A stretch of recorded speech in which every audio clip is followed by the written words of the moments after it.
آخه مگه داریم انقدر اندیکاتور حرفه‌ای تر از این که خودش بیاد اینجا نقطه ورود رو بهت بده، حد ضرر رو مشخص کنه، حد سود هم مشخص کنه. سلام رفقا، امیدوارم حالتون خوب باشه. مثل همیشه اینجا کانال اندیکاتور بازه و میخوایم یه اندیکاتور خفن دیگر رو معرفی کنم بهتون که نگم براتون. خب فقط اینکه با من همراه باشید. چند تا قلق داره، نکته داره که با هم بررسی کنیم.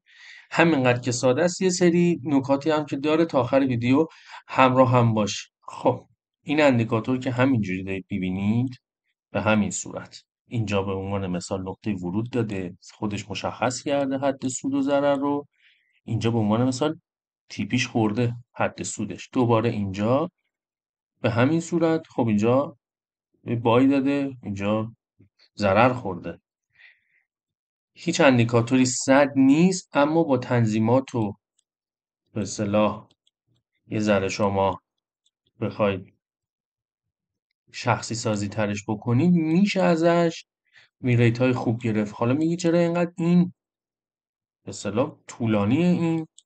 خب به خاطر اینکه بازار رنج بوده، نوسانی توش نبوده، برعکس این نقطه که حالا هرچی بازش کنه. دقت کنید تایم فرممون هم 30 دقیقه هستش.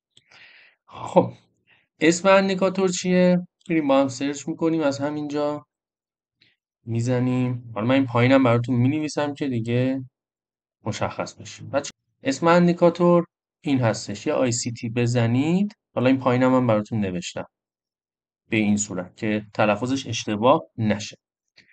خب بریم روی چارت ببینیم چی داریم. اول از همه بهتون بگم که شاید دقت کنید این چیه، این باکسه. ببینید میگه که تو 22 تا پوزیشن آخری که این اندیکاتور داده 13 تاش سود بوده، 9 تاش ضرر، وین ریتش شده 59.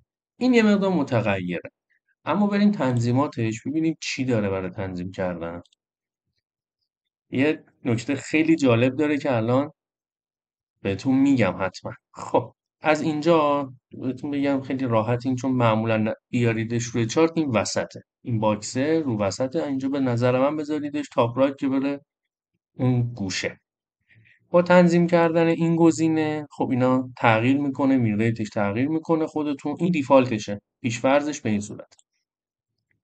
نکتهش جالبی اینه، میگه که این الان تایم فریم از رو تایم فریم بالاتر 1 ساعته میاد رو به پایین رو براتون میگیره. یعنی چی؟ یعنی الان ملاکش تایم فریم 1 ساعت است. یعنی ما اگه بریم رو تایم فریم 1 ساعته، میبینید اینجا رو میگه که نمیتونه تشخیص بده. اما بریم 15 دقیقه، اینجا دوباره میاد 5 دقیقه، دوباره میاد. پس ملاکش تایم فریم 1 ساعت است. خب به عنوان مثال شاید شما بگید من روی مثلا 4 ساعته ترید میکنم. اگه شما 4 ساعته ترید میکنید بهتره بزنید روی روزانه، اوکیش رو بزنید، بعد بیاید رو تایم فریم 4 ساعت به این صورت. بعد هر کدوم هم که انتخاب کنید وین ریتش خیلی راحت مشخص میشه. حالا من همیشه مثالم تا الان روی ارز آدا بوده و هر ارزی که بخواید قابل به قول معروف نصفه، هیچ فرقی نمیکنه. این وین ریتش مثلا شده 47. خب بیایم روی تایم فریم 15 دقیقه، یعنی از دیلی رو داره میگیره. یعنی فکر کنم بذاری رو دیلی دیگه تمام اینا رو ساپورت میکنه. تایم فریم 5 دقیقه وین ریت 58، تایم فریم 1 دقیقه وین ریت 60. خیلی اندیکاتور جالبیه. فقط یکی نکته هم دوباره بگم که من تو بررسی رو بهش توجه کردم. به عنوان مثلا اگه اینجا داره تیپی رو میزنه که برای بای هستش، همینجوری که میره میگه احتمالا میخواد برگرده. وقتی قرمز میزنه یعنی باید منتظر پوزیشن سل باشه. درسته اینجا استاپ خورده. باید اینم دقت کنید توی روند و خیلی مناسب تشخیص نمیده. حالا نه اینکه 100% همیشه ها، ولی به عنوان مثال اینجا هم زده، اینجا روی روند بوده دیگه، اینجا زده اما تهش از اینجا ریخته.